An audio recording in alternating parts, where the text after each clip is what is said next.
ఓం గం గణపతయే నమః.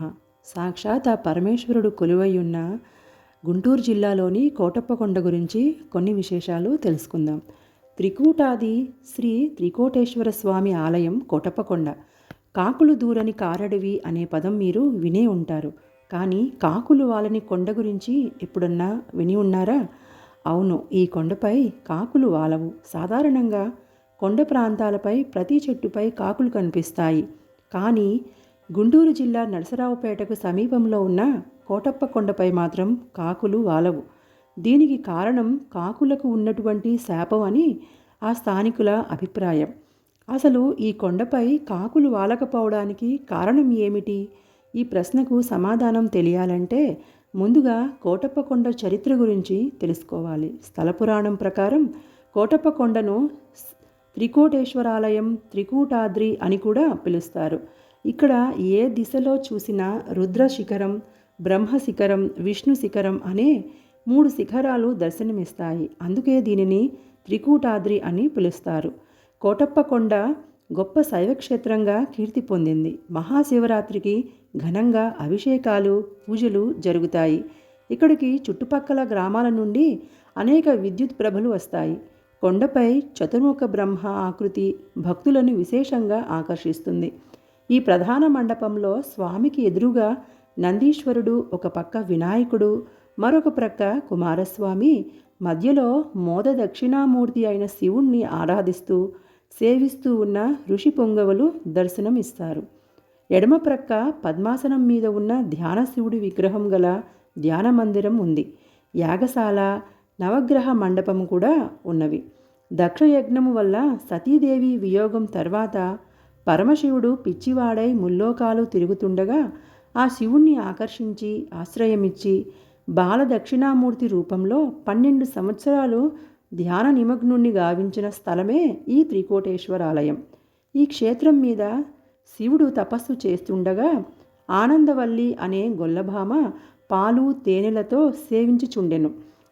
శాలంకయ్య అనే రైతు శివుడు తపస్సు చేసే ప్రాంతానికి రావడంతో అతనికి బాలయోగి రూపంలో ఉన్న శివుడు కనిపించాడు. శివుడికి భక్తితో నమస్కరించి తన దగ్గర ఉన్న పండ్లను స్వామికి సమర్పించాడు.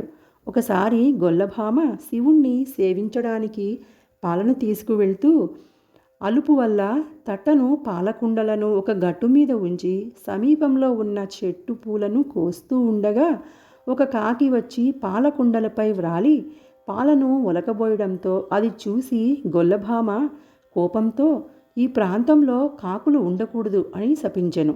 ఒకనాడు శాలంకయ్య శివుని వద్దకు వచ్చి తన ఇంటికి వచ్చి ఆతిథ్యం స్వీకరించమని వేడుకున్నాడు. అప్పుడు స్వామి అలాగే వస్తానని, నువ్వు ఇంటికి వెళ్ళమని చెప్పారు. గొల్లభామ గర్భవతి అయి కొండకు రాలేకపోతున్నాను తండ్రి, నీవే క్రిందకు రా అని శివుణ్ణి వేడుకొనెను. ఆమె మొరవిని శివుడు గొల్లభామతో, నేను క్రిందకు దిగుతున్నంత వరకు నీవు వెనుతిరిగి చూడరాదు అని అనగా, సరే అంటూ ఆ గొల్లభామ ముందుకు నడుచుకుంటూ పోతూ ఉండగా సాంబశివుడు వెనుకగా బయలుదేరాడు. శివుని పాద ధాటికి కొండలు పగిలి భయానకం కలిగించగా ఆ గొల్లభామ వెనుకకు తిరిగి చూసినది. ఆమె చూడగానే పరమశివుడు లింగరూపంగా మారాడు. ఆ గొల్లభామ శిలరూపంగా మారినది. ఆ సమయంలో శాలంకయ్య స్వామి ఆతిథ్యానికి ఇంకా రాలేదని కొండ మీదకు రాగా ఈ దృశ్యం కనబడింది. శాలంకయ్య ఆశ్చర్యపోయి చూస్తూ విలపిస్తుంటే శివలింగం నుండి ఈ కొండ క్రిందకు 1,000,000 ప్రభలు ఎప్పుడు వస్తాయో అప్పుడు నేను కొండ దిగి వస్తాను అనే మాటలు వినిపించాయి. అప్పుడు శాలంకయ్య తన గ్రామమైన యలమందకు వచ్చి భక్తి శ్రద్ధలతో ఒక ప్రభను తయారు చేసి దాని గురించి ప్రజలకు వివరించి మీరు ప్రభలు కట్టుకొని స్వామి దగ్గరకు రమ్మని చెప్పెను. అప్పటి నుండి ప్రభలు కట్టుకొని భక్తులు వస్తున్నారు. స్వామివారి అనుగ్రహంతో కొండవీడుని జయించిన శ్రీకృష్ణ దేవరాయలు కోటప్పకొండకు వచ్చి విలువైన కానుకలు సమర్పించి నిత్య ధూప దీప నైవేద్యాలకు కొండ కావూరు అనే గ్రామాన్ని వ్రాసి ఇచ్చాడు.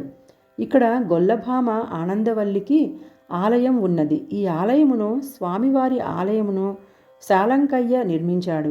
శాలంకయ్య అమ్మవారి ఆలయం కట్టించాలని అనుకున్నాడు. కానీ స్వామివారు శాలంకయ్య కలలోకి వచ్చి సతీదేవి వియోగంలో ఉన్న వాడిని ఆమెకు గుడి కట్టించవద్దు అని చెప్పుట వలన అమ్మవారి గుడి కట్టించలేదు. మహాశివరాత్రి, కార్తీక మాస సమయాల్లో కోటప్పకొండ క్షేత్రం భక్తులతో కిటకిటలాడుతుంది. శివుడు దక్షిణామూర్తిగా బ్రహ్మచారిగా వెలసిన ఈ శిఖరంలో అమ్మవారి దేవాలయాలు ఉండవు కాబట్టి ఇక్కడ పెళ్ళిళ్ళు కూడా జరగవు. పరమశివుడు దక్షిణామూర్తి స్వరూపంతో ఉన్న ఏకైక క్షేత్రం ఆంధ్రప్రదేశ్ రాష్ట్రంలో ఇదొక్కటే. ఇది నరసరావుపేటకి 12 కిలోమీటర్లు, గుంటూరుకి 56 కిలోమీటర్ల దూరంలో ఉంటుంది. ఓం నమ శివాయ.